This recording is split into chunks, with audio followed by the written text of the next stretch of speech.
Gusto mo ba ng sobrang laking sahod bilang safety officer? Gawin mo to.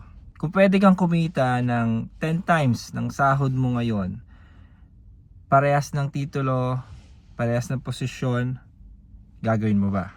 Meron tayong mga nakilala na mga safety officer, mga pa-Pilipino, mga ibang lahi, Indiano, Nigerian, na talagang may malalaking sahod na hindi mo ma-imagine na abot pala ng ganun kalaki. So, yung mga natutunan natin, babahagi natin sa video na to. Pero paalala lang, itong diskarte na ituturo ko sa'yo is hindi to 100% na guaranteed. But ito ang pwedeng mag-guide sa'yo. Kung gusto mo talaga ng malaking sahod na safety officer, ito yung tahakin mo. Ito yung mga advice na ibibigay ko sa'yo. So, ito yung magbibigay sa'yo ng chance na talagang maabot mo yung malaking sahod in the next 5 or 10 years kung mag-i-stick ka lang at gagawin mo yung mga process na to.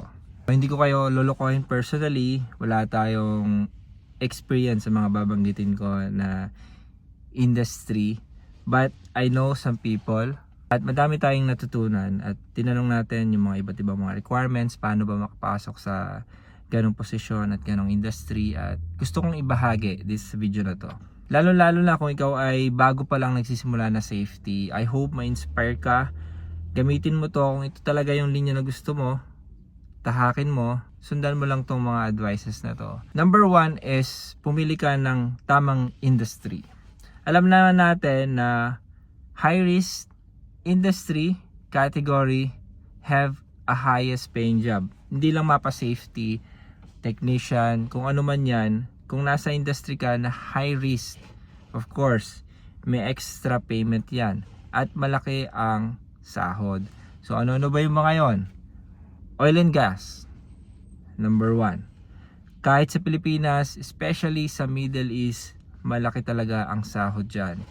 So oil and gas, yan ang ilagay mo sa isip mo, gusto mo magtrabaho sa oil and gas. Dahil sa oil and gas, mapa offshore, mapa onshore, talagang yan talaga ang pinakamalaking sahod. Mapa internationally survey, talagang top 1 talaga ang oil and gas pagdating sa mga highest paying job. At of course, sa mga tao na nakausap ko sa mga iba't ibang industry, mapa food industry, manufacturing, mining, construction, oil and gas, consultancy, talagang pagdating sa sahod, oil and gas talaga yung halos nangunguna. Andyan din yung mga LOGCAP project at yung USA funded projects. Yung mga programa ng US Army na kumukuha sila ng logistic at services sa mga private contractors na gagawa ng mga proyekto.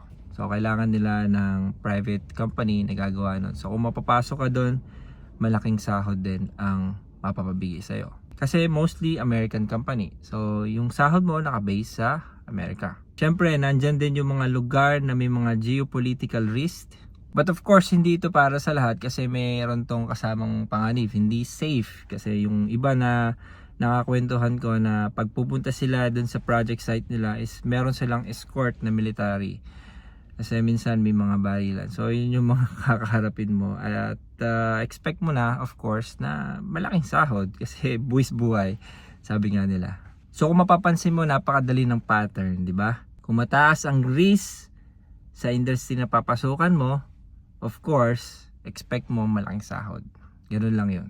So example natin, halimbawa kung gusto mo talaga ng oil and gas, I would advise na mag-focus ka sa construction una, lalo na kung ikaw ay nagsisimula pa lang construction. Then after that, pilitin mo yung sarili mo na pumasok sa subcontractor sa oil and gas. Mapa small project, let's say CCTV installation, yung mga maliliit na project, but still on a high risk environment or place.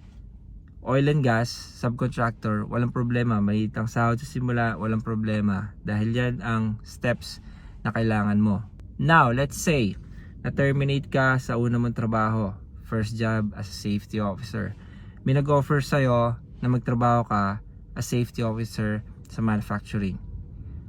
Yan ang steps na magpapalayo sa'yo. So kung talagang gusto mong malaking sahod, oil and gas, mag-stick ka dyan, maghintay ka for the next few months. Kung wala kang trabaho, hintayin mo, basta mag-apply ka. Ito ang gusto ko, construction, oil and gas, yun lang.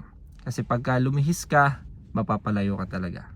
Pangalawa is kumuha ka ng certification. Of course, kung mag-iibang bansa ka, kuhanin mo yung certificate na requirement, yung kailangan talaga. Let's say you want to go under US project, so tingin ka ng requirements nila. Let's say OSHA. Kung gusto mo naman sa Middle East, napakasimple, NIBOSH IGC. And lastly is, ito, napakahalaga nito. Dahil nung lumipat ako from Saudi to Qatar, which is networking. So kung nung time na yon sana, bago ako pumunta sa Qatar, nakipag-network na ako. What I mean is mag-join ka sa mga organization ng safety. Okay, mapa international man yan, mapa mga Filipino organization. Mag-join ka. Ano-ano ba yung mga yon? Meron tayong PSSP sa UAE, meron tayong PACE, meron tayong WSO. So yun yung mga pwede kayo mag-join. Magbabayad nga lang kayo, but madami kayong makikilala. May mga seminar, madami kayong makikilala. Networking, very important. Networking, saan pa? International membership. Let's say, ito yung isa sa mga globally recognized membership, which is yung IOSH. Meron din tayong IIRSM. Meron din tayong BCSP. CSP, kung kayo ay nagbabalak magtrabaho under US Aid and LOGCAP project, kasi America. So, yung mga hiring manager is they recognize BCSP. So, ganun lang yon. So, to summarize, yung tatlo is, unang-una is pumili ka ng industry. Yung high risk industry, kung talagang gusto mo malaking sahod, yun ang piliin mo. Huwag ka na lumihis. Maghintay ka lang ng ilang buwan kung sakali man na mawalan ka ng trabaho, pero yun ang focus mo kung gusto mo talagang malaking sahod. Pangalawa, mag-invest ka sa certification at sa membership. Kasi yan ang magbibigay sa iyo ng qualification para makakuha ng trabaho, especially sa ibang bansa. At para sa international credibility rin. Hindi siya kailangan lahat sabay-sabay, pero isa-isa pwede ka magpa-member kasi meron din siyang membership category. So pag nag-member ka, tuloy-tuloy, pwede mong ma-reach yung pinakamataas na membership level. At yung pangatlo, which is very important para sa akin, is networking. Tandaan nyo, yung ibang mga openings, nakapost yan, pero may nakuha na yan. At yung mga nakuha is referral. Referral yon. Kung wala kang kakilala, yung CV mo is hanggang security lang. Naalala ko noon, nung ako'y nandito, napakadami kong printout na CV is kaabot lang hanggang security. Hindi nakakataas. Dahil wala tayong kakilala. Kung makaabot man sa HR, wala. Meron lang nakuha. At refer ng nasa loob. So, networking is very important. Tutulungan kayo ng mga yan. Especially kung humingi kayo ng tulong. Let's say, meron ng opening na trabaho and hindi pa niya masyadong kabisado yon, pwede naman sabihin sa inyo yung tanong at ito yung magiging sagot para ma-impress yung ibang mga nag-interview at mag-decide na ikaw ang kuhanin. So, ganun talaga, referral. Ganun ang labanan, especially dito sa Middle East. So, hindi ko ito natutunan agad doon, pero kung natutunan ko, ito yung i-apply ko. But of course, hindi po ganun kadali basta-basta. Kung magtrabaho ka sa construction, especially dito sa Middle East, mainit. Bago narating ng mga kasamahan natin na Pilipino, yung level ng sahod nila sa oil and gas, nagdaan sila sa mahirap na proseso. So, walang shortcut talaga. Sa profession ko ngayon, sa industry na pinagtatrabahoan ko, wala tayong pinagsisisihan.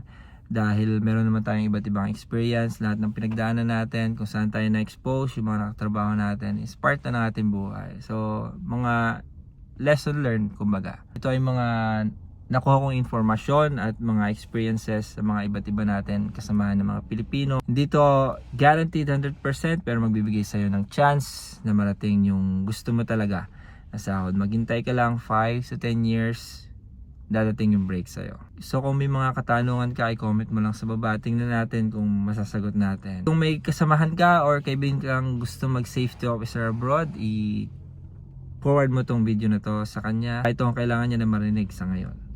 So yun lang, bye bye.